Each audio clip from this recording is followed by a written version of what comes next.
யாரும் சொல்லித்தர மாட்டாங்க எப்பதான் ஆரம்பிக்கணும், எப்படி ஆரம்பிக்கணும்னு. ஆனா ஒரு விஷயம் மட்டும் நிச்சயம். ஆரம்பிக்க தனியாக இருந்தாலும் பரவாயில்லை, ஆரம்பிக்கவே இல்லாம இருக்கக்கூடாது.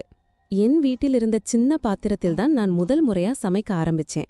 பல முறை எரிஞ்சிச்சு, உப்பு மிஞ்சிச்சு, சாப்பிட முடியாத நிலை வந்துச்சு. ஆனா அதே சமயத்தில் ஒரு உண்மை புரிஞ்சிச்சு. தோல்வி வந்து அடிக்கும்போதுதான் மனசு பழகும். தயிர் சாதமா என்ன பண்ணலான்னு யோசிக்க ஆரம்பிக்கிறோம். வாழ்க்கையிலையும் அதேதான். புதிய ஒரு பயணத்தை ஆரம்பிக்க வயசு தேவையில்ல, சமயமும் தேவையில்ல. நம்ம மனசு தயாரா இருக்கணும். நீங்க இப்போ அந்த பயணத்துல இருக்கீங்கன்னா பழையதையெல்லாம் விடுங்க. துளி துளியா கடலானது போல தினசரி ஒரு நொடியாவது உங்க கனவுகளுக்காக செலவழிக்க ஆரம்பிச்சிருங்க. ஆரம்பிக்க ஒரே ஒரு காரணம் போதும். நீங்க அதை நம்புறீங்கன்னா போதும். நீங்க எங்க இருந்தாலும் எதை இருந்தாலும் ஆரம்பிக்க முடியும். தோல்வி வரும், ஆமாம். ஆனா நம்மை நாம தயார் பண்ணிக்கிட்டா மீண்டும் நாமாக எழுந்திருப்போம்.